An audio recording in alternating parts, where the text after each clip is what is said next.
Assalamualaikum warahmatullahi wabarakatuh. Perkenalkan, nama saya Irsaldo Septian. Saya dari program studi pendidikan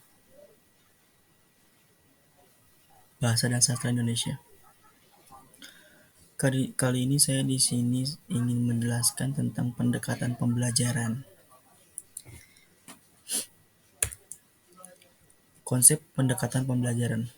Pendekatan adalah ancaman atau kebijaksanaan dalam memulai pengajaran suatu bidang studi yang memberi arah dan corak pada metode pengajarannya dan dilandaskan pada asumsi yang berkaitan. Pendekatan pembelajaran bahasa Indonesia dibatasi pada 4 macam pendekatan, yaitu pendekatan whole language, pendekatan kontekstual, pendekatan komunikatif, dan pendekatan integratif. Nah, yang pertama, pendekatan whole language.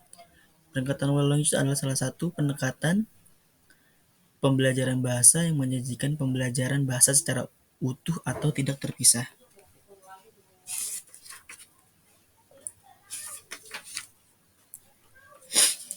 Nah,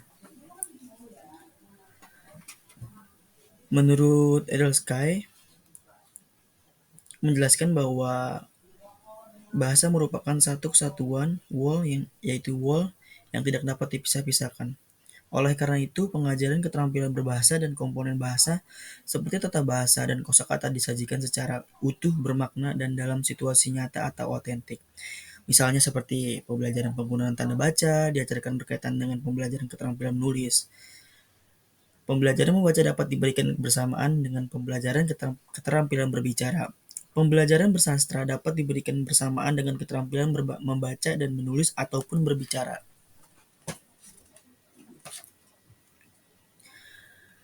Ciri-ciri kelas whole language.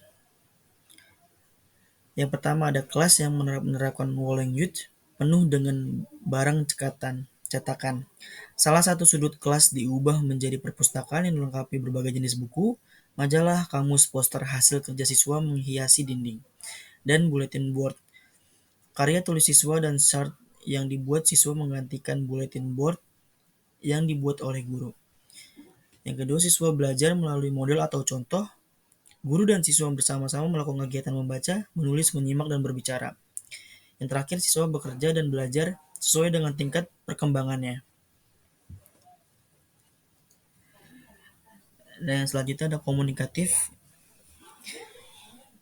Pendekatan komunikatif mengarahkan pengajaran bahasa pada tujuan pengajaran yang mementingkan fungsi bahasa sebagai alat komunikasi. Pendekatan komunikatif memfokuskan pada keterampilan siswa mengimplementasikan fungsi bahasa untuk berkomunikasi dalam pembelajaran. Berdasarkan prinsip-prinsip pendekatan komunikatif, pengajaran dalam menulis harus diarahkan pada penggunaan bahasa dalam kehidupan sehari-hari. Misalnya seperti pembelajaran menulis surat. Yang pertama yaitu munculnya pendekatan komunikatif. Yang kedua yaitu ada ciri-ciri pendekatan komunikatif. Yang pertama, ada kegiatan komunikatif fungsional terdiri atas 4 hal, yaitu mengolah informasi melalui berbagai informasi dengan kerjasama terbatas dan berbagi informasi dengan kerjasama tidak terbatas.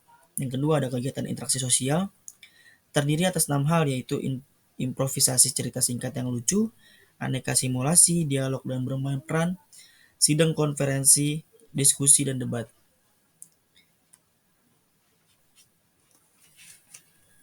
Itu komunikatif. Kemudian ada pendekatan integratif. Pendekatan integratif dapat diartikan sebagai pendekatan yang menyatukan berbagai aspek ke dalam suatu proses. Integratif dibagi menjadi interbidang studi dan antar bidang studi. Interbidang studi artinya beberapa aspek dalam suatu bidang studi diintegrasikan. Misalnya seperti mendengarkan diintegrasikan dengan berbicara dan menulis. Integratif antar bidang studi merupakan pengintegrasian bahan dari beberapa bidang studi, misalnya seperti bahasa Indonesia dan matematika. Kemudian ada cara belajar siswa aktif. Itu pendekatan. Pendekatan cara belajar siswa aktif diartikan sebagai kegiatan belajar mengajar yang melibatkan siswa Artinya siswa secara aktif terlibat dalam proses pengajaran. Kemudian ada belajar kooperatif. Belajar kooperatif merupakan metode yang mengelompokkan siswa dalam kelompok-kelompok kecil. Siswa bekerja sama dan saling membantu dalam menyelesaikan tugas. Kemudian ada pendekatan tujuan. Pendekatan tujuan dilandasi oleh pemikiran bahwa dalam setiap kegiatan belajar mengajar, yang harus dipikirkan dan ditetapkan terlebih dahulu adalah tujuan yang hendak dicapai dengan cara ini. Dapat ditentukan metode mana yang akan digunakan dan teknik pengajaran yang bagaimana yang akan diterapkan agar tujuan pembelajaran dapat dicapai. Itu tujuan. Kemudian ada struktural.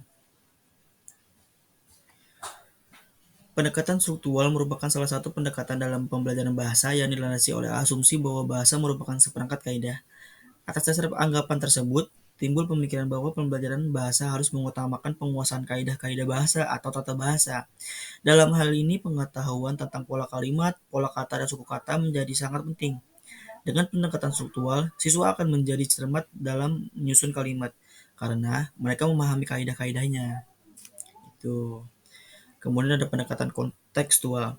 Kontekstual adalah kaidah yang dibentuk berdasarkan maksud kontekstual itu sendiri, yang seharusnya mampu membawa siswa ke pembelajaran isi dan konsep yang berkenaan atau relevan bagi siswa, juga memberi makna dalam kehidupan sehari-hari mereka.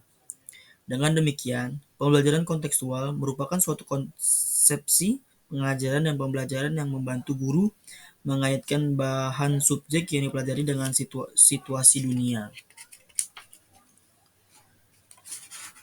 Sebenarnya dan memotivasi siswa untuk membuat hubungan antara pengetahuan dengan aplikasinya dalam kehidupan mereka.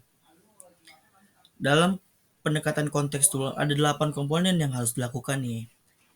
Yang pertama, membuat keterkaitan yang bermakna. Yang kedua, melakukan pekerjaan yang berarti. Yang ketiga, melaksanakan pembelajaran yang diatur sendiri. Yang keempat, bekerja sama. Yang kelima, berpikir kritis dan kreatif.